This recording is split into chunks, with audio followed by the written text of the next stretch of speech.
जी बेटा, मेरी आवाज आ रही है? Please confirm. Good morning everyone. बताइए, आवाज क्लियर है? Yes sir. ओके। तो चैप्टर चल रहा था हमारा इंश्योरेंस क्लेम, और इंश्योरेंस क्लेम में ही हम लॉस ऑफ स्टॉक वाला टॉपिक कर रहे हैं, और आज की क्लास में लॉस ऑफ स्टॉक का लास्ट टॉपिक है। फिर लॉस ऑफ स्टॉक कवर होने के बाद हम लॉस ऑफ प्रॉफिट स्टार्ट करेंगे, जो कि इसी चैप्टर का ही एक सेकंड पार्ट है। ठीक है।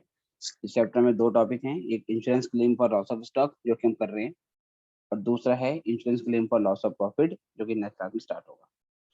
तो आज की क्लास में पहले हमने पढ़ना है एडजस्टमेंट फॉर एबनॉर्मल आइटम्स। अगर हमें कोई एबनॉर्मल आइटम दे रखा है तो उसकी एडजस्टमेंट हम कैसे करेंगे?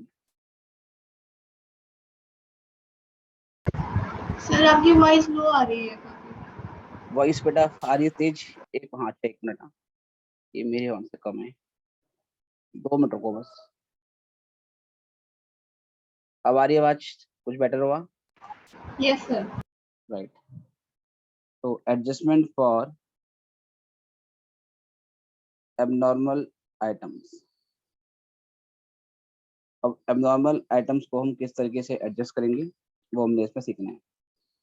तो सबसे पहले जो एबनॉर्मल आइटम्स हैं वो क्या चीज़ है, उसके बारे में बात करते हैं। Abnormal items are those items which are valued or sold जैसे पहले which are valued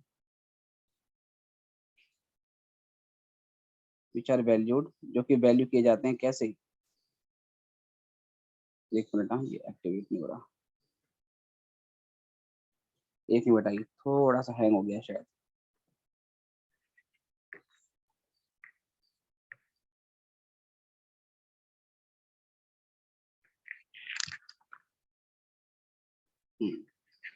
which are valued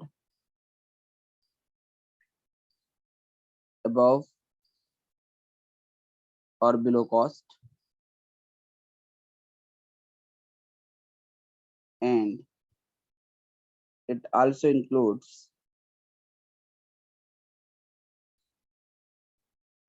those items which are sold above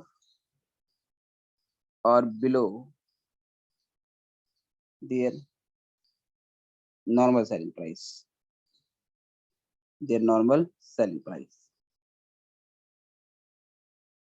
तो ऐसा कोई भी आइटम जिसको हम क्या करते हैं सर, कॉस्ट से ऊपर या कॉस्ट से नीचे वैल्यू करते हैं। मतलब कोई चीज ऐसी है जिसके हम वैल्यूएशन कैसे कर रहे हैं, या तो कॉस्ट के ऊपर या कॉस्ट से नीचे। या ऐसा आइटम जिसको जब हम बेच रहे हैं तो हम नॉर्मल सेलिंग प्राइस पर ना बेचकर हम नॉर्मल सेलिंग प्राइस से ऊपर या नॉर्मल सेलिंग प्राइस से नीचे बेच रहे हैं, तो उस आइटम को भी एबनॉर्मल आइटम बोला जाता है।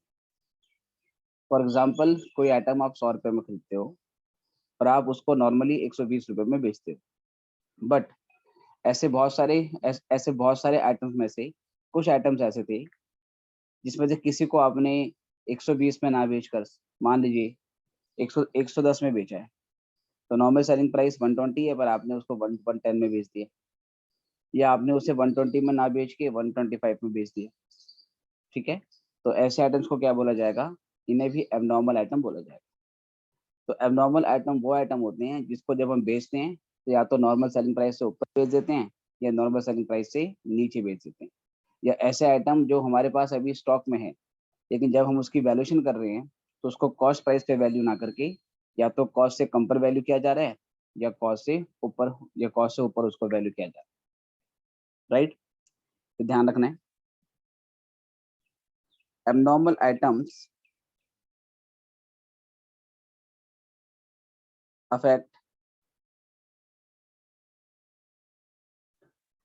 Calculation of GP ratio and closing stock. Abnormal item से जीपी रेशो निकालना और जो क्लोजिंग स्टॉक है ऑन डे ऑफ फायर, उसकी कैलकुलेशन पे इफेक्ट पड़ता है। Therefore effect of abnormal items, अगर एबनॉर्मल आइटम्स हैं तो उनका जो इफेक्ट होगा आपने उसको एलिमिनेट करना होता है। Therefore effect of abnormal items, effect of abnormal items must be eliminated. जितने भी ये एबनॉर्मल आइटम्स हैं उसके इफेक्ट को आपने एलिमिनेट करना पड़ेगा। ठीक है, एग्जांपल लेते हैं कि क्या क्या एबनॉर्मल आइटम है और उसको हम कैसे कैसे उसकी एडजस्टमेंट करेंगे। एबनॉर्मल आइटम क्या है और उसकी एडजस्टमेंट कैसे कैसे होगी, ये सीखेंगे। क्या एबनॉर्मल आइटम और क्या एडजस्टमेंट, राइट, बात करेंगे। सर थोड़ा सा नीचे करेंगे, वो लास्ट लाइन नहीं दिख रहा। हाँ ठीक है।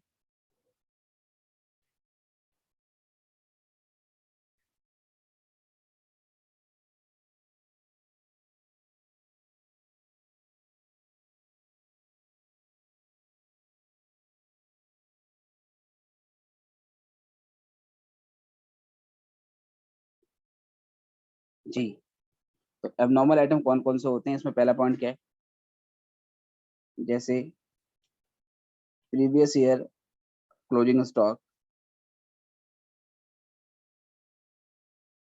Is valued below cost. ठीक है, कह रहा है पिछले साल का जो क्लोजिंग स्टॉक है उसको हमने कॉस्ट से कम पर वैल्यू किया।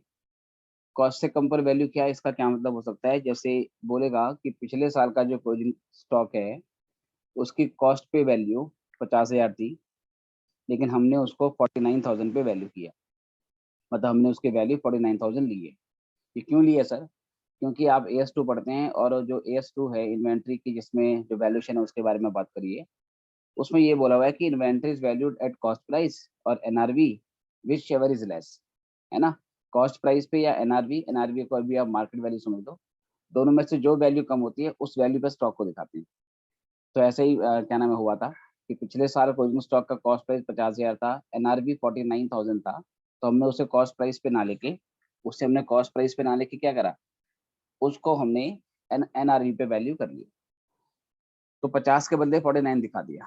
ठीक है, अब AS2 तो अपनी अपनी मतलब जगह ठीक है, लेकिन इस चैप्टर में हमें क्या क्या देखना है कि क्लोजिंग स्टॉक हमेशा कॉस्ट पे ही स्टेट होना चाहिए, क्लोजिंग स्टॉक हमेशा कॉस्ट प्राइस पे ही मेंशन होना चाहिए। अगर क्लोजिंग स्टॉक कॉस्ट प्राइस पे मेंशन नहीं है तो हम उसको कॉस्ट प्राइस पे लाएंगे। ठीक है, अगर क्लोजिंग स्टॉक कॉस्ट प्राइस पे वैल्यू नहीं किया गया है तो उसको कॉस्ट प्राइस पे लाना पड़ेगा।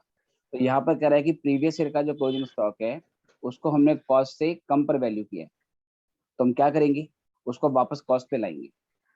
तो बताइए क्लोजिंग स्टॉक को इंक्रीज करना पड़ेगा या डिक्रीज करना पड़ेगा, इंक्रीज सर। इंक्रीज इंक्रीज करोगे, करना पड़ेगा। राइट। अगर क्लोजिंग स्टॉक कॉस्ट से कम पर वैल्यू किया गया है, उसको वापस कॉस्ट पे लाना है, तो आपने क्या करना पड़ेगा, इंक्रीज करना पड़ेगा। तो raise the closing stock, raise का मतलब बढ़ाना, इसमें हम क्या करेंगे, क्लोजिंग स्टॉक को बढ़ा देंगे। ठीक है, सेम ऐसे ही कहता है previous year closing stock is valued below cost, below cost हो गया अबव कॉस्ट। मान लीजिए पिछले साल का जो क्लोजिंग स्टॉक है उसको हमने कॉस्ट प्राइस से कम पे वैल्यू किया है, सॉरी कॉस्ट प्राइस से ज्यादा पे वैल्यू किया है। अगर क्लोजिंग स्टॉक को कॉस्ट प्राइस से ज्यादा पे वैल्यू कर लिया तो उसे कम करना पड़ेगा, राइट। अगर पिछले साल की क्लोजिंग स्टॉक को कॉस्ट प्राइस पे ज्यादा पे वैल्यू किया गया है, कॉस्ट प्राइस से ऊपर वैल्यू किया है, तो उसको नीचे करना पड़ेगा। इसका ये मतलब होगा लोअर द क्लोजिंग स्टॉक, जो क्लोजिंग स्टॉक है उसको हमने कम करना पड़ेगा। तो ये तो एडजस्टमेंट होती है पिछले साल से कि पिछले साल का क्लोजिंग स्टॉक हमने बढ़ा कर दिखा रखा है तो उसे कम कम कर दो, लास्ट ईयर का क्लोजिंग स्टॉक हमने कम करके दिखा रखा है तो उसे बढ़ा दो। फिर बोलेगा purchase includes an item which was later on sold below normal selling price. Purchase में एक ऐसा आइटम इंक्लूड है, परचेज में एक ऐसा आइटम इंक्लूड है जिसको जब हमने खरीदा था और बाद में बेचा तो बाद में हमने उसको नॉर्मल सेलिंग प्राइस से नीचे बेच दिया, उसको नॉर्मल सेलिंग प्राइस से नीचे बेच दिया। Purchase includes an item, purchase includes an item which was later on sold below normal selling price. एक आइटम मान लीजिए जो 100 रुपये की कॉस्ट प्राइस का था, उसको हमने खरीदा, उसको 120 में हमने बेचना था, पर उसको 120 में ना बेच के हमने उसको 110 में बेच दिया, या हमने उसे 100 में बेच दिया, 100 में खरीदा 100 में बेच दिया, या 100 में खरीदा था उसको 90 में बेच दिया, कुछ भी हो सकता है। मतलब नॉर्मल सेलिंग प्राइस से नीचे हमने बेचा है। अब नॉर्मल सेलिंग प्राइस से नीचे हम बेचते क्यों हैं? क्योंकि कई बार कुछ आइटम्स पे हम डिस्काउंट दे देते हैं, है ना, कुछ आइटम्स में डिस्काउंट देते हैं जो कि रेयर केस में होता है। मतलब मान लो कि बिजनेस की नॉर्मल प्रैक्टिस नहीं है, या कुछ आइटम्स ऐसे होते हैं जो डिफेक्टिव होते हैं, खराब होते हैं, तो आपको लगता है कि 120 में तो सेल नहीं होगा, तो पूरा का पूरा डंप करना है, उसके बजाय इसे डिस्काउंट में बेच दो। 120 में ना बेच के 110 में, 100 में, 90 में, 80 में, जो भी आपको रिकवर हो रहा है उस रेट से बेच दो। राइट। तो purchase includes an item which was later on sold below normal selling price.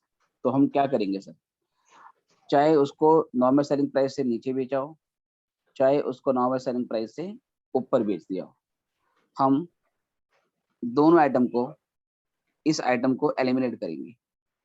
Eliminate its cost price from purchases, इसके कॉस्ट प्राइस को हम परचेज में से हटाएंगे। And eliminate its sales value from sales, from sales, इसकी जो sales value होगी उसको सेल्स में से हटाएंगे। ये ध्यान रखना, अगर हमने कोई आइटम खरीदा जो बाद में नॉर्मल सेलिंग प्राइस से ऊपर या नीचे बेचा गया है, हम उस आइटम को एलिमिनेट कर लेंगे। हम ये मानेंगे ना तो हमने उसको खरीदा, ना तो हमने उसको बेचा। तो इसको ये मतलब हुआ कि उसके कॉस्ट प्राइस को परचेज में से रिमूव करना पड़ेगा। ठीक है, eliminate its cost price from purchase, और जो उसकी सेल्स वैल्यू होगी उसको सेल्स में से हटाना पड़ेगा। ठीक है, अगर कोई एबनॉर्मल आइटम हमने सेल से ऊपर या नीचे बेचा है तो उसके कॉस्ट प्राइस को हम परचेज में से हटाएंगे, और उसकी सेल्स वैल्यू को हम सेल्स में से हटाएंगे। पता नहीं बेटा क्लियर है या नहीं? Yes, sir. बाकी Yes, अभी sir. जब बाकी अभी जब क्वेश्चन करेंगे तो बात समझ में आएगी। चलिए और देखो फिर।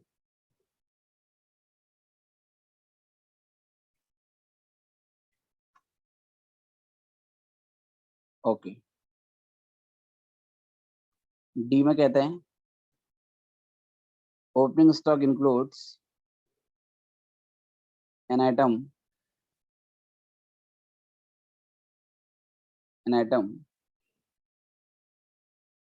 which was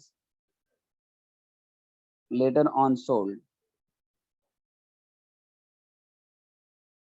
below or above normal selling price। कभी कभार ओपनिंग स्टॉक में एक ऐसा आइटम इंक्लूड होता है जिसको बाद में हम सेलिंग प्राइस से ऊपर या नीचे बेच देते हैं, नॉर्मल सेलिंग प्राइस से ऊपर नीचे या बेच देते हैं। तो जैसे सी में हमने एडजस्टमेंट करी थी, सेम वैसे ही डी में ही इसकी एडजस्टमेंट होगी।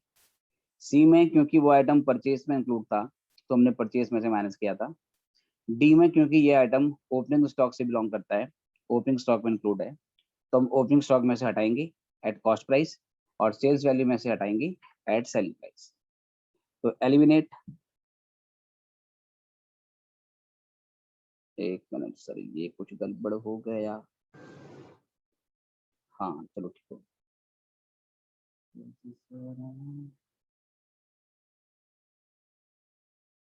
ओके, तो eliminate its cost price from opening stock, इसको ओपनिंग स्टॉक में से हटाएंगे, एंड एलिमिनेट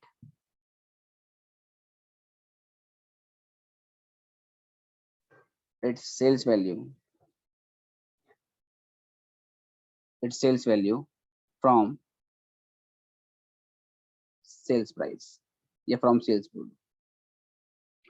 इसके कॉस्ट प्राइस को हम ओपनिंग स्टॉक में से हटाएंगे क्योंकि उसके अंदर इंक्लूड था, और इसकी सेल्स वैल्यू को हम क्या करेंगे, इसकी सेल्स वैल्यू को हम सेल प्राइस में से हटाएंगे। तो ये एडजस्टमेंट है।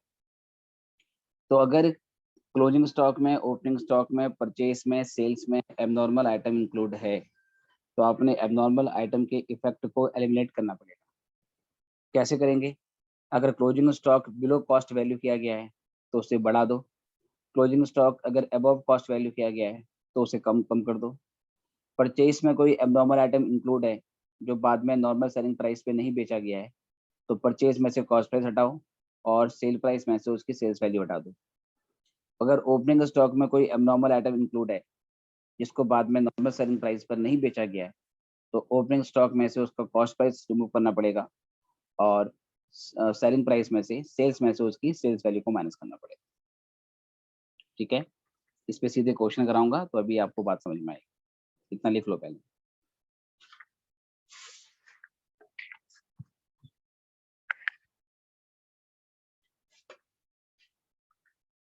जब हो जाए तो बताना।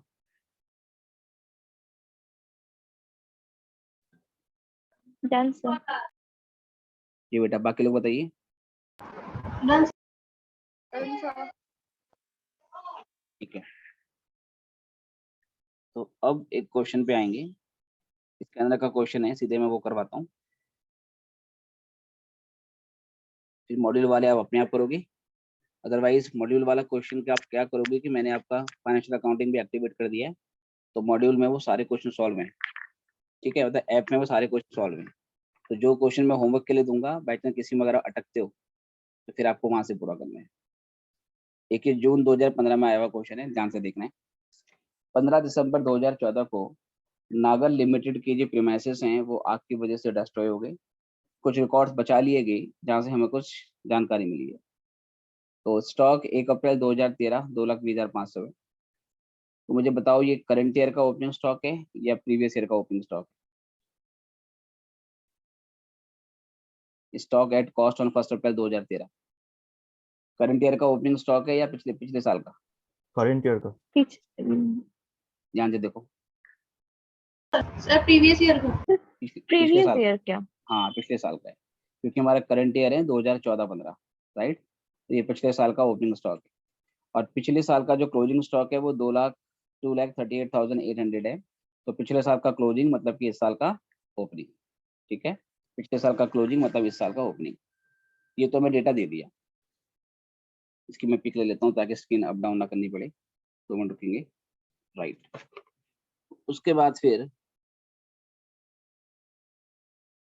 कहता है purchase less return for the year ended on 31 March 2014। Purchase less return का मतलब हो गया नेट परचेज की है मार्च 2014 ईयर एंड तक। बताओ पिछले साल की है या करंट ईयर की है? करंट ईयर की है। ध्यान से देखो, last year sir. Last year की है क्योंकि करंट ईयर हमारा 14-15 है ना। 24 दिसंबर या 15 या 25 के आसपास आग लग रही है साल 2014 में। तो 14-15 हमारा करंट ईयर है, 13-14 हमारा प्रीवियस ईयर। तो जो 14 में एंड होगा ये प्रीवियस ईयर होगी। प्रीवियस ईयर की परचेस है 11,94,000। प्रीवियस ईयर की सेल है 14,61,000। फिर purchase less return from 1 April to 15 December, हाँ जब तक आग लगी है। तो 1 अप्रैल से 15 दिसंबर तक ये करंट ईयर की परचेस हो गई 10,15,000। और 1 अप्रैल से 15 दिसंबर तक मतलब ईयर ऑफ बिगिनिंग से लेकर up to date of fire sale है 11,62,000। अब यह देखो सर, यहाँ पे कुछ एबनॉर्मल आइटम दिए। पॉइंट नंबर यहाँ से बहुत ध्यान से पढ़ना है आपको। In valuing closing stock for balance sheet as on 31 March 2014। जब हम 31 मार्च 2014 को बैलेंस शीट पर्पस के लिए क्लोजिंग स्टॉक को वैल्यू कर रहे थे, 6900 had been return off for certain stock which were a poor selling price.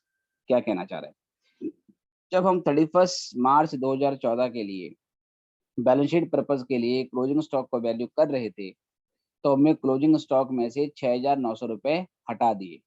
Closing stock में से हमने 6,900 रुपए के आइटम राइट ऑफ कर दिए, हटा दिए।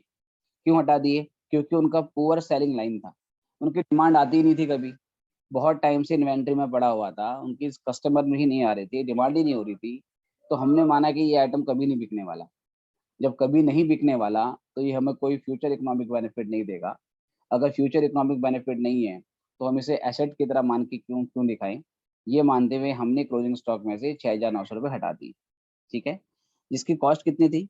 कह रहा है हैविंग एक्चुअल कॉस्ट 20,700। आइटम था तो 20,700 का। जो आइटम हमने हटाया उसकी एक्चुअल कॉस्ट प्राइस 20,700 थी, बट हमने उसको पूरा पूरा क्लोजिंग स्टॉक में से नहीं हटाया, हमने उसको 6,900 रुपये उसके रिस्पेक्ट में हमने हटा दी। ठीक है, 20,700 का वो आइटम था, लेकिन हमने पूरा 20,700 क्लोजिंग स्टॉक में से नहीं हटाया, हमने क्लोजिंग स्टॉक में से इस आइटम के रिस्पेक्ट में 6,900 रुपये माइनस कर दिए। इसका क्या मतलब हुआ कि पिछले साल मेरा क्लोजिंग स्टॉक 6,900 रुपये से कम हो गया था। पिछले साल मेरा क्लोजिंग स्टॉक 6,900 रुपये से कम हो गया था। अब बताओ एडजस्टमेंट क्या करेगी?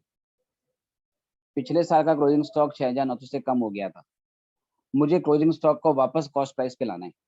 क्या करना पड़ेगा? ऐड करना पड़ेगा सर। ऐड करना पड़ेगा।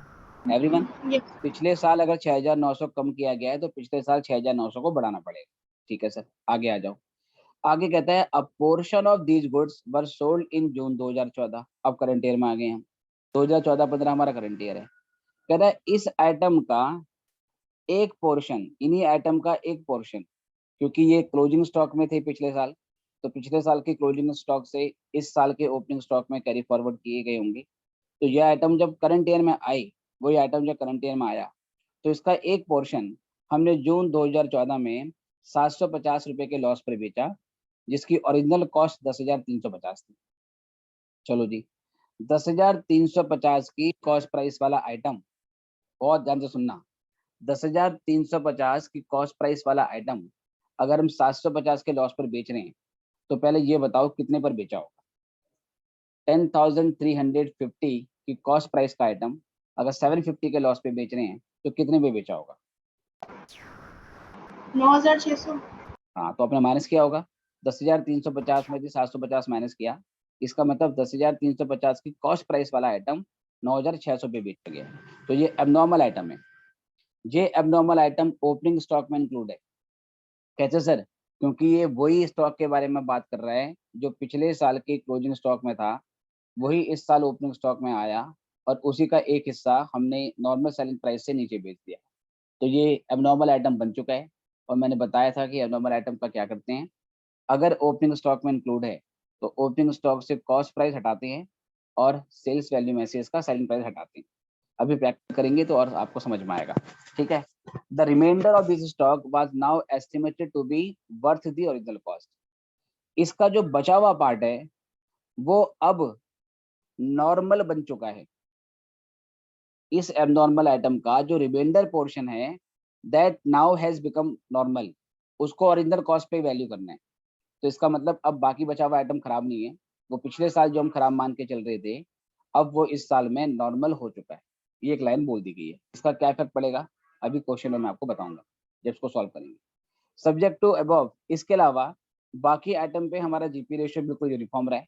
बस ये एक आध आइटम थी जिसको हमने नॉर्मल सेलिंग प्राइस से ऊपर नीचे बेचा, इसको छोड़कर बाकी सब आइटम पे हमारा जीपी रेशियो सेम है। स्टॉक सेल 17,500 है और 2,50,000 का सम इन शॉर्ट है। ठीक है, तो पॉलिसी का अमाउंट आपको दे रखा है 2,50,000 का। अब क्वेश्चन कहता है सर कि आपको इंश्योरेंस क्लेम निकालना है कि आप इंश्योरेंस कंपनी से कितना डिमांड करोगे। ओके जी, चलो करते हैं क्वेश्चन को। तरीका वही है, पहले बनाएंगे पिछले साल का मेमोरेंडम ट्रेडिंग अकाउंट ताकि वहां से जीपी रेशियो आ जाए। और एक मिनट, हाँ, इसको मैं हटा देता हूँ।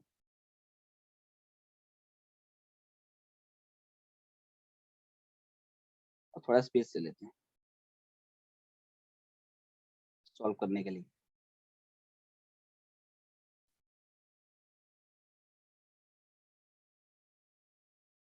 बहुत ध्यान से देखना है इसको, क्योंकि ये क्वेश्चन एग्जाम में आ जाते हैं एबनॉर्मल आइटम के फैक्टर वाले। चलिए तो करते हैं क्वेश्चन। पहले बनाएंगे हम memorandum trading account for the year ended 31/3/14। ये बन रहा है प्रीवियस ईयर का। पर्टिकुलर्स अमाउंट, पर्टिकुलर्स अमाउंट, ठीक है सर। चलिए सबसे पहले पिछले साल की ओपनिंग स्टॉक, पिछले साल की परचेजेस, पिछले साल की सेल्स, पिछले साल का क्लोजिंग स्टॉक जिसमें कुछ एडजस्टमेंट करनी है। तो क्या क्या दिया है सर, ठीक है। तो पिछले साल का जो ओपनिंग स्टॉक है हमारे पास वो दिया हुआ है, 1 मिनट, पिछले साल का जो ओपनिंग स्टॉक है वो है 2,20,500, ठीक है। 2,20,500 का आपका ओपनिंग स्टॉक है पिछले साल का। परचेज दर की है पिछले साल की, उससे पहले जो क्लोजिंग स्टॉक है पिछले साल का वो 2,38,800 है, 2,38,800, राइट। इसको मैंने बाहर नहीं लिखा है क्योंकि इसमें कुछ एडजस्टमेंट करनी है। उसके बाद पिछले साल की जो परचेजेस है लास्ट ईयर की वो है 11,94,000, 11,94,000, और जो सेल्स है लास्ट ईयर की वो है 14,63,000, ठीक है। ये तो मैंने डेटा डाल दिया। अब जरा एक बार क्वेश्चन पे दोबारा आते हैं। ये हमारा ओपनिंग स्टॉक था 2,20,500, वो डाल दिया मैंने। क्लोजिंग 2,38,800, ठीक है। 2,20,500, 2,38,800, और परचेज की वैल्यू हमें यहाँ गिवन थी। चलो जी, अब क्वेश्चन में कह रहा है, दोबारा से देखेंगे। In valuing stock for balance sheet as on 31 March 2014, जब हम 2014 का क्लोजिंग स्टॉक वैल्यू कर रहे थे 6,900 हमने स्टॉक में से राइट ऑफ करे। राइट ऑफ करने का मतलब बुक से हटाना। हमने क्लोजिंग स्टॉक में से 6,900 हटाया था। तो पहले हम क्या करेंगे, क्योंकि क्लोजिंग स्टॉक में से 6,900 हटाया, तो जितना हटाया उसको वापस क्या करेंगे, जोड़ देंगे। जितना हटाया उसको वापस जोड़ देंगे। तो ऐड करेंगे स्टॉक रिटर्न ऑफ, कितना सर, 6,900। क्यों ऐड कर रहे हैं, क्योंकि अगर हम क्लोजिंग स्टॉक में से कुछ माइनस करेंगे तो क्लोजिंग स्टॉक कॉस्ट प्राइस से नीचे हो जाएगा, उसको वापस कॉस्ट प्राइस में लाने के लिए इंक्रीज करना पड़ेगा। तो 2,38,800 में 6,900 को प्लस कर लो, बताओ कितना आ रहा है। 2,45,700। 2,45,700, ठीक है। अब यहाँ रुक जाओ और यहाँ से ग्रॉस प्रॉफिट निकाल लो। यहाँ से ग्रॉस प्रॉफिट निकाल लेंगे बैलेंसिंग फिगर से। बताओ 14,61,000 में प्लस करो पहले 2,45,700, ये कितना आ रहा है total, 17,000 something, sorry 17 lakh something आएगा। 17,06,700। 17 लाख 6,700। 6,700, 17,06,700। चलो अब इसमें से बेटा माइनस कर दो ये 2,20,500 और 11,94,000।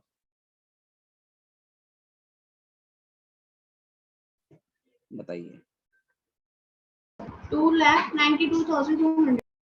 2,92,200, 2,92,200। चलो अब ये करने के बाद अब जीपी रेशो निकालो पिछले साल का, gross profit ratio of previous year. तो इसमें क्या हुआ है, बस हमने क्लोजिंग स्टॉक में एडजस्टमेंट करी है। क्या एडजस्टमेंट करी है, क्लोजिंग स्टॉक में से जितना हटाया उतना वापस जोड़ दिया, ताकि क्लोजिंग स्टॉक फिर से अपनी फुल कॉस्ट प्राइस पे आ जाए। अगर हम ये एडजस्टमेंट नहीं करेंगे बेटा तो क्लोजिंग स्टॉक की वैल्यू कम होगी, और क्लोजिंग स्टॉक के कम होने से जीपी भी कम आएगा, और जीपी के कम आने से जीपी रेशो भी बिगड़ जाएगा। तो हमारा जीपी रेशो ना बिगड़े इसलिए हम क्या करते हैं, हम क्लोजिंग स्टॉक में एडजस्टमेंट करते हैं, उसको वापस बढ़ाते हैं। तो सेल्स है 14,61,000, ठीक है, सेल्स है 14,61,000। तो 14,61,000। बताओ जी कितना आ रहा है? 20%। 20% का जीपी रेशो आ गया। ठीक है, ये आ गया हमारा जीपी रेशो पिछले साल का। अब बनाएंगे करंट ईयर का अकाउंट सर।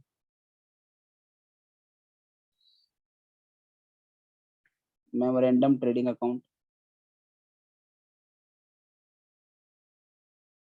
फ्रॉम 8/4/14 से लेकर 15/12/14 तक, साल शुरू होने से up to date of fire. ठीक है, पर्टिकुलर अमाउंट, पर्टिकुलर्स अमाउंट। अब वो जो क्लोजिंग स्टॉक है वो करंट ईयर में आ गया, लेकिन उस क्लोजिंग स्टॉक के अंदर खराब वाला आइटम इंक्लूड है। पिछले साल हटाया था हमने, वापस जोड़ दिया था। तो ये ध्यान रखना है कि ओपनिंग स्टॉक के अंदर एबनॉर्मल आइटम इंक्लूड है। अगर वो करंट ईयर में नॉर्मल हो गया है तो फिर तो ठीक है, उसके में कुछ एडजस्टमेंट करने की जरूरत नहीं। लेकिन अगर उसका कुछ पोर्शन एबनॉर्मल ही रहा है और उसको एबनॉर्मल तरीके से बेचा गया है तो फिर उसकी एडजस्टमेंट करनी पड़ेगी। तो पहले जो ओपनिंग स्टॉक पिछले साल से आया वो यहाँ लिख देंगे, राइट। तो कितना है बेटा हमारा स्टॉक? एक मिनट। 2,45,700। 2,45,700, 2,45,700 ये यहाँ डाल देंगे बाहर, 2,45,700। अब इसके अंदर कुछ एबनॉर्मल आइटम इंक्लूड थे, उनका करंट ईयर में क्या किया गया, इसके लिए क्वेश्चन पे आना। क्वेश्चन में कहता है आपसे, बहुत ध्यान से देखना है। क्वेश्चन में आपसे कहता है a portion of these stock were sold in June 2014 at a loss of 750 on the original cost of rupees 10,350। ये जो एबनॉर्मल आइटम था इसका एक भाग, इसका एक पार्ट जिसकी ओरिजिनल कॉस्ट 10,350 थी, उसको हमने 750 के लॉस पे बेच दिया। ठीक है, ये पूरा आइटम 20,700 का था, जिसमें से पिछले साल हमने 6,900 घटाए थे। तो पिछले साल पहले 6,900 वापस जोड़ दिए, जिससे वो 20,700 पूरा का पूरा क्लोजिंग स्टॉक में इंक्लूड हो गया। बोलो हाँ या ना। एक आइटम जिसकी वैल्यू 20,700 थी, पिछले साल उसको हमने पूरा नहीं हटाया था, 6,900 हटाए थे उसके, तो 6,900 ही जोड़ दिए। तो वो खराब वाला आइटम दोबारा से अपनी फुल कॉस्ट प्राइस पे, मतलब 20,700 पे रिस्टोर हो गया। वो आइटम ओपनिंग स्टॉक में आ गया, क्योंकि लास्ट ईयर का जो क्लोजिंग स्टॉक है वो करंट ईयर का ओपनिंग स्टॉक है, तो वो 20,700 ओपनिंग स्टॉक के अंदर इंक्लूड है। अब इसका क्या किया गया, कहता है इसका एक पोर्शन जिसकी ओरिजिनल कॉस्ट 10,350 थी, उसको हमने 750 के लॉस पे बेच दिया। तो मैंने क्या बताया था कि अगर ओपनिंग स्टॉक में कोई एबनॉर्मल आइटम हो जिसको बाद में नॉर्मल सेलिंग प्राइस से ऊपर नीचे बेचा जाता है, तो उसके कॉस्ट प्राइस को ओपनिंग स्टॉक में चढ़ाएंगे और उसकी सेल्स वैल्यू को सेलिंग प्राइस में चढ़ाएंगे। तो 10,350 इसकी कॉस्ट प्राइस है, ये ओपनिंग स्टॉक में से माइनस करना पड़ेगा। और 10,350 के आइटम को 750 के लॉस पे बेचा गया है, तो मतलब इसको 9,600 में बेचा गया होगा, तो 9,600 आपको सेल्स में से रिमूव करने पड़ेंगे। तो आप करते हैं इसके एडजस्टमेंट।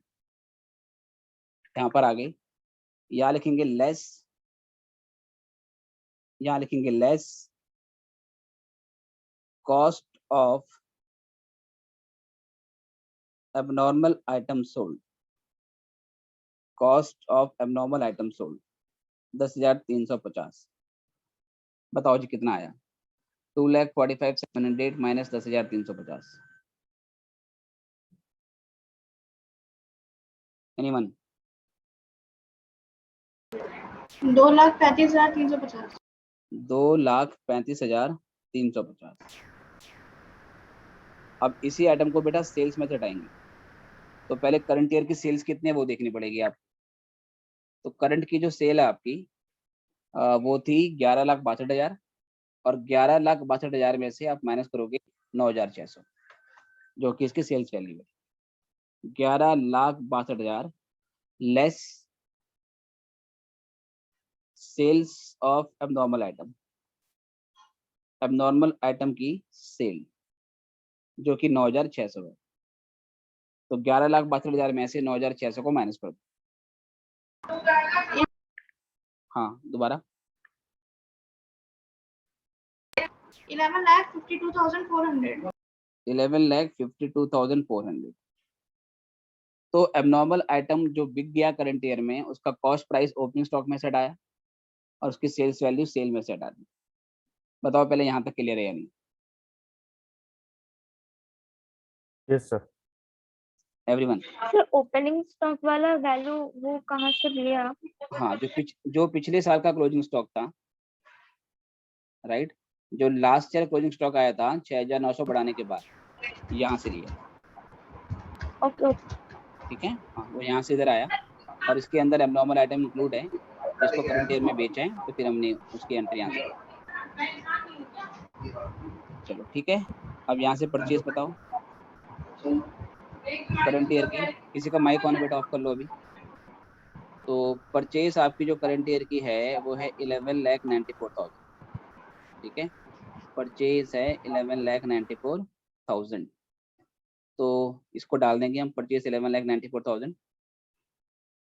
सर परचेज तो 10,15,000 है ना? हाँ सॉरी, 10,15,000 है। करंट ईयर की परचेज है 10,15,000, तो 10,15,000 की परचेज। चलो जी, और उसके बाद हमारे पास यहाँ से निकालेंगे ग्रॉस प्रॉफिट। वो हम कैसे निकालेंगे? नॉर्मल सेल्स वैल्यू पे नॉर्मल जीपी रेशो लगेगा। नॉर्मल सेल्स वैल्यू 11,52,400 है हम नॉर्मल आइटम को हटाने के बाद, और नॉर्मल जीपी रेशो 20% था। तो 11,52,400 का 20% निकालो, कितना है बताओ? 2,30,480। 2,30,480 ये जीपी आ गया सर। ये करने के बाद अब यहाँ से आ जाएगा हमारे पास closing stock on day of fire. ये आएगा बैलेंसिंग फिगर से। तो ये जोड़ो और ये जोड़ो, पहले बताओ कितना है ये?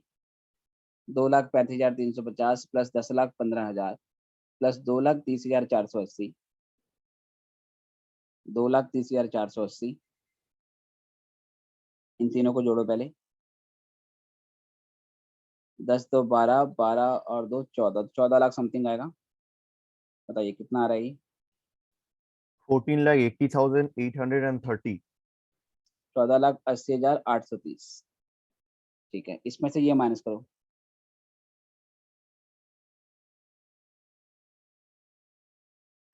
3,28,430। 3,28,430। तो ये हमारे पास आ गया क्लोजिंग स्टॉक 14,80,830। 14,80,830। ठीक है सर, 14,80,830। इसको बहुत ध्यान से देखना है हमने। तो ये हमारे पास क्लोजिंग स्टॉक आ गया, ये क्लोजिंग स्टॉक और डे ऑफ फायर है। अब इसमें एक लाइन बोली भी थी, उस पर आते हैं। The reminder of this stock is now estimated to be worth at the original cost. इसका क्या मतलब है? देखो 20,700 का ये टोटल एबनॉर्मल आइटम था, है ना? 20,700 का ये टोटल एबनॉर्मल आइटम था, जिसमें से 10,350 वाला पार्ट हमने बेच दिया। ये हमने बेचा 9,600 पे, और जो इसका बैलेंस बच गया, कितना बचा बैलेंस? जरा 20,700 में से 10,350 को माइनस करना। 10,350। हाँ, तो ये 10,350 ही बचा, इतना ही बचा। ठीक है, ये जो 10,350 बना, कहता है now valued at original cost. इसको अब हम ओरिजिनल कॉस्ट पे वैल्यू करेंगे। अगर इसको ओरिजिनल कॉस्ट पे वैल्यू करना है, तो इसका मतलब ये बचा हुआ abnormal item now has become normal. ये जो बचा हुआ एबनॉर्मल आइटम था, ये अब एबनॉर्मल नहीं है, ये अब नॉर्मल हो गया है। मेरी बात समझ में आ रही है? फिर से बोलता हूँ, देखो मेरे बोलने का तरीका देखो भाई, सब मजा आ गया। ये जो बचा हुआ एबनॉर्मल आइटम है, अब ये नॉर्मल हो गया है। ये अब नॉर्मल नहीं है, ये अब नॉर्मल है। बात समझ में आ रही है? No yes sir. सर। नहीं समझ में आ रही? इंग्लिश में बोलता हूँ, this remainder abnormal portion has now become normal.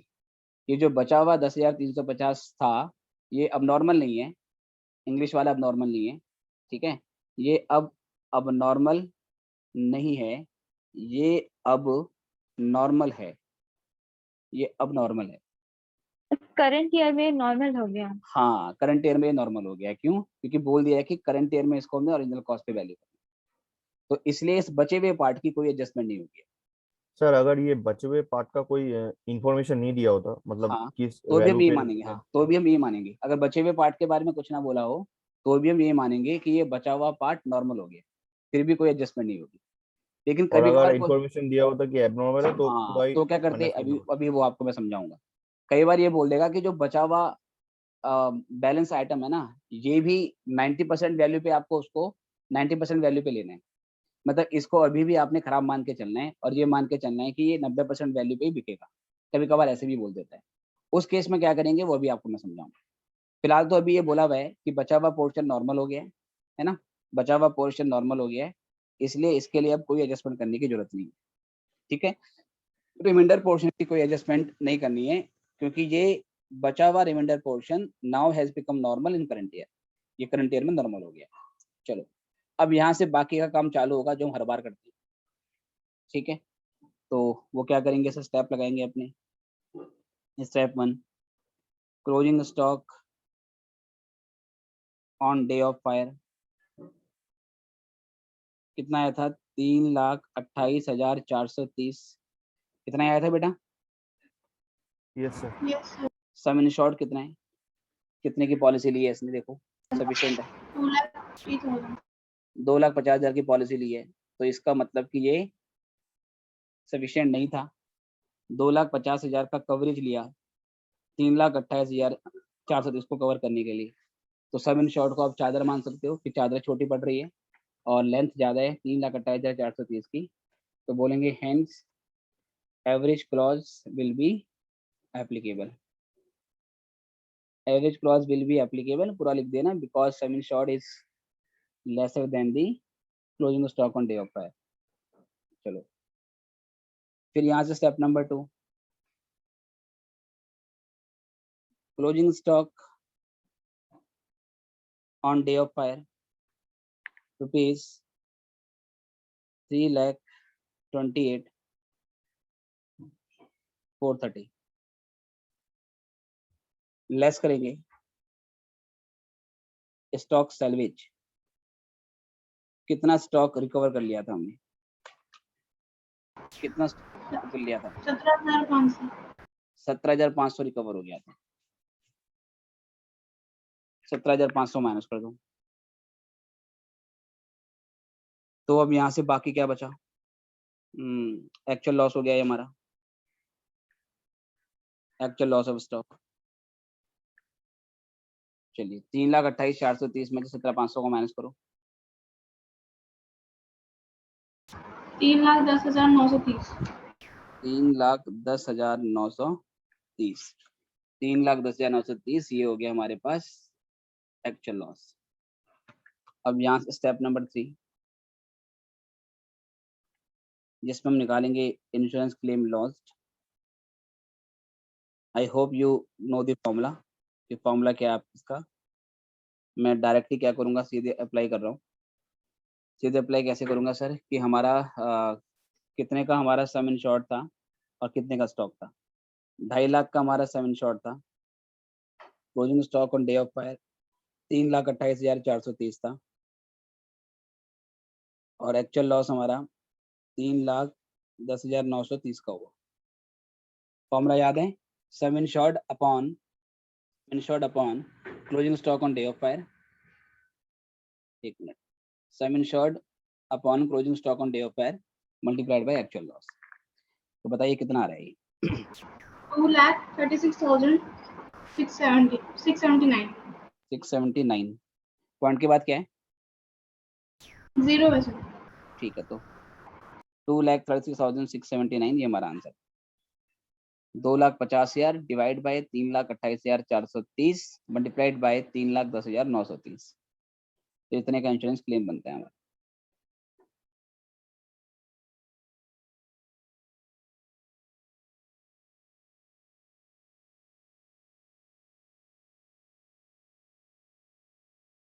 देखेंगे इसको आराम से।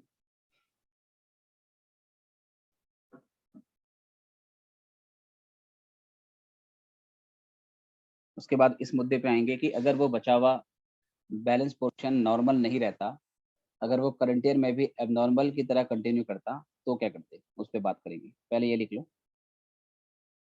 फिर उस पर आते हैं। Done sir. बताइए जी everyone. Good sir. Done sir. चलिए अब यहाँ सुनना ध्यान से। Example, suppose in this question, ये क्वेश्चन जो अभी हमने किया, suppose in this question it was mentioned that, मान लो ये मेंशन किया होता, the remainder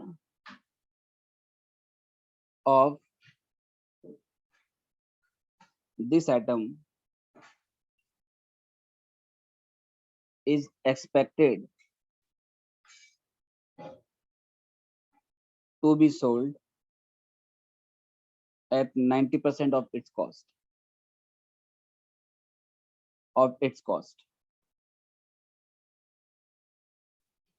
How will your answer change?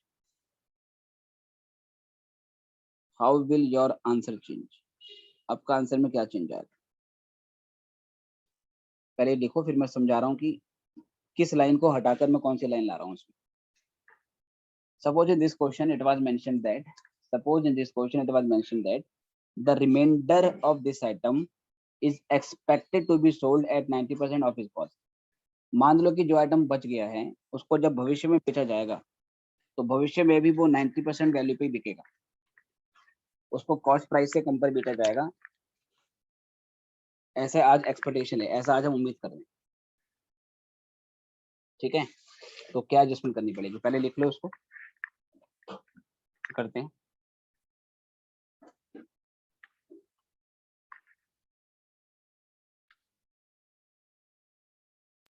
Done sir.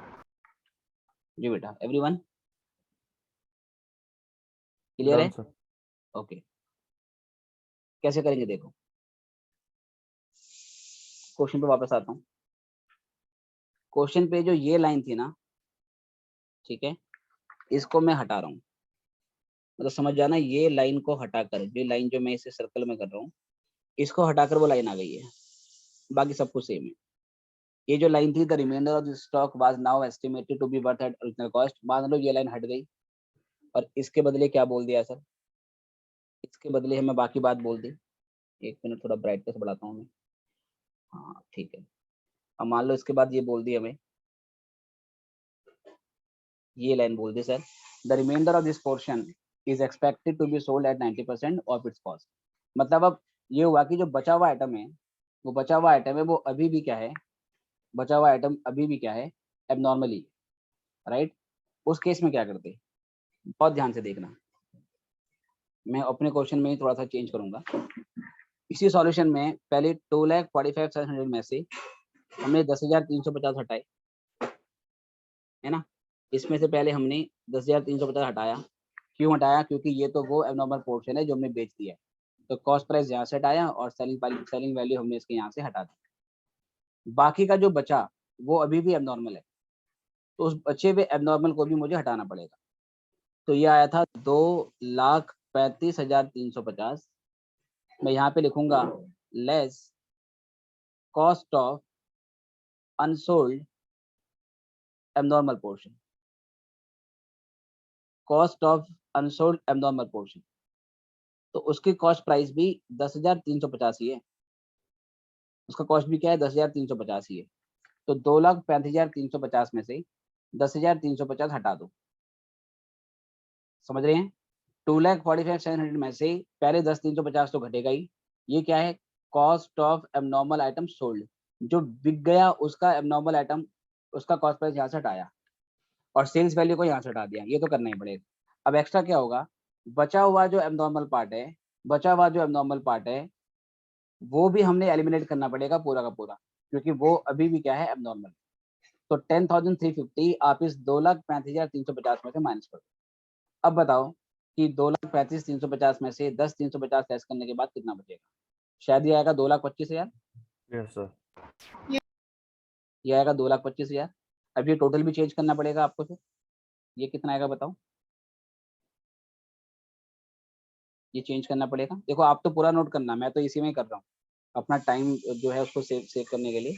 आप पहले देख लो और फिर पूरा पोर्शन दोबारा नोट करोगे ये वाला। हाँ तो 2,25,000 में हाँ कितना आ रहा है? 14,70,480 14,70,480। 70,480। अब इसमें से ये माइनस करो तो ये भी चेंज हो जाएगा। 14 लाख सर ये करंट ईयर वाला जो बनाए हाँ थे उस पे बन रहा है ना? उसमें करना है। हाँ प्रीवियस ईयर वाले में कोई चेंज नहीं होगा, प्रीवियस वाले में जीपी रेशो निकाल लिया बस, वो तो ठीक रहेगा हमारा। करंट ईयर में करेंगे एडजस्टमेंट हम, ठीक है। तो करंट ईयर में ओपनिंग स्टॉक में से पूरा हटेगा, जो एबनॉर्मल आइटम बिक गया वो तो हटेगा ही, जो एबनॉर्मल बचा हुआ है और उम्मीद की जा रही है कि आगे वो 90% वैल्यू पे बिकेगा, उसको भी पूरा पूरा हटा दो। तो ये करने के बाद बताइए कि क्लोजिंग स्टॉक कितना आता है? 3,18,080। 3,18,080, मतलब 318,080, यही है? ठीक है, यही है ना, 3,18,80। Yes sir. ठीक है, अब क्या करेंगे देखो, अब थोड़ा सा यहाँ चेंज होगा, इसको मुझे थोड़ा सा रिमूव करना पड़ेगा, अगर ये इरेज होता है तो 2 मिनट वेट करें। Right,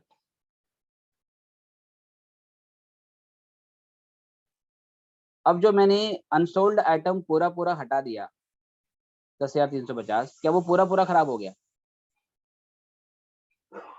no sir. क्या वो पूरा पूरा खराब हो गया बताओ? No no sir. Sir, no sir. कितना खराब हुआ है? 10%।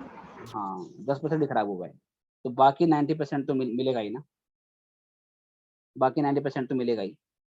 तो closing stock on day of fire excluding unsold abnormal item, excluding unsold abnormal item, कितना है हमारा क्लोजिंग स्टॉक अभी जो निकाला है हमने? 3,18,080। ये मैंने पूरा हटा दिया है, इसको मैंने 100% इसको मैंने हटा दिया था, ओपनिंग स्टॉक में से पूरा माइनस कर दिया था। पर ये पूरा पूरा खराब थोड़ी है, इसका 90% तो मिलेगा ही, है ना। तो लिखेंगे expected sale value of abnormal item. तो जो 10,350 का एबनॉर्मल आइटम था उसकी 90% वैल्यू तो हमें मिलेगी, तो 10,350 का 90% जोड़ दो, बताओ कितना आया? बताइए। 9,315। 9,315, इज इट 9,315? यस। अब ये जोड़ेंगे हम और ये बनेगा हमारा closing stock on day of fire, इसको माना जाएगा closing stock on day of fire. 3,18,80 में प्लस करो 9,315, 3,27,395।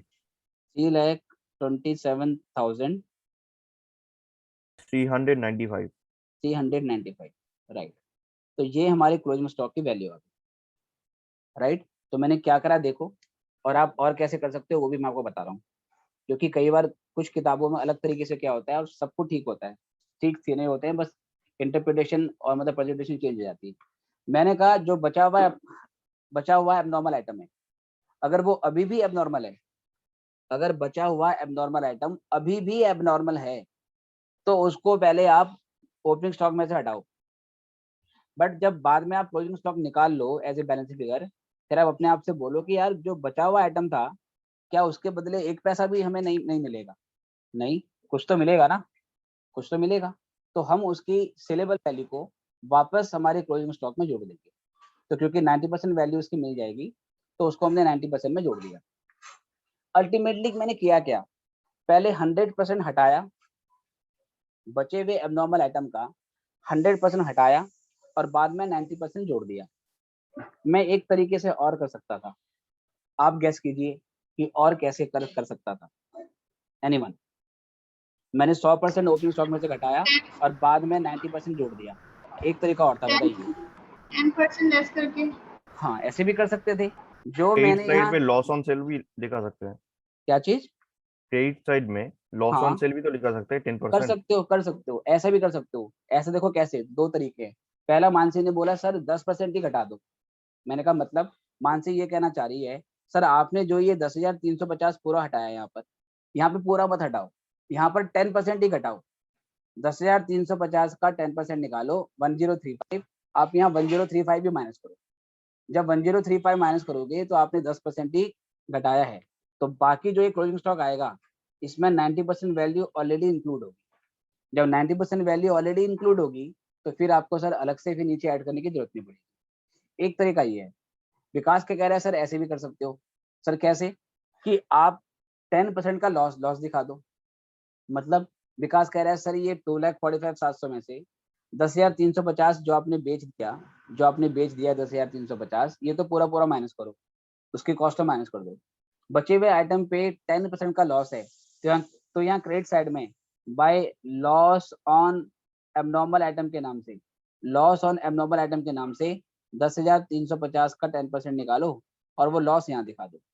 फिर आपको यहाँ पर इसको 2,35,350 ही रहने दो, इस पर क्या नाम है 10,350 लेस करने की जरूरत नहीं, आप ऐसे कर दो।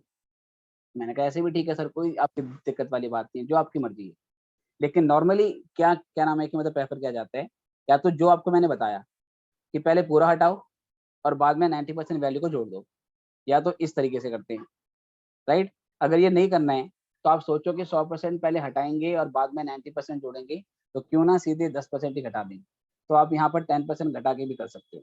10% घटाओ और फिर जो यहाँ से वैल्यू निकलेगी, एक मिनट, ये कितना था भाई, अच्छा ये तो काटा हुआ था मैंने, राइट, ये तो काटा हुआ था। तो आप ऐसे भी कर सकते हो कि जो आपकी वैल्यू निकलेगी फिर यहाँ से, उसमें ऑलरेडी 90% वैल्यू पहले से इंक्लूड होगी, तो दोबारा से ऐड करने की जरूरत नहीं पड़ेगी। बताओ ये बात समझ में आई या नहीं? Yes yes sir. सर। हाँ सर, समझ गई। पक्का ना? थोड़ा सा हाँ सर। कॉम्प्लिकेटेड है लेकिन ध्यान से रखना है। अब इसके बाद सॉल्व करते हैं आगे। अब ये जो मेरा आया, ये 3,27,395 आया। सम इन शॉर्ट जो था वो 2.5 लाख था, तो कह सकता हूँ कि एवरेज क्लॉज एप्लीकेबल होगा, एवरेज क्लॉज एप्लीकेबल। चलो जी, फिर closing stock on day of fire ये चेंज हो गया, अब ये 3,27,395 हो गया। इसमें से 17,500 माइनस करो, कितना आया बताओ? 3,27,395 माइनस 17,500,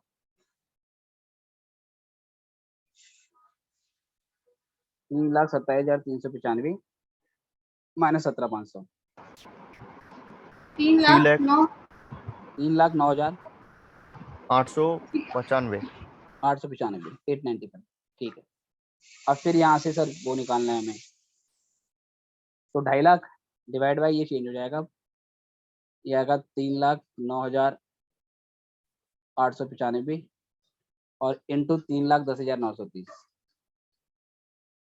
तो ये आंसर आएगा, बताओ कितना? 2,50,000 और 3,09,895 डिवाइड करना है इंटू 3,10,930,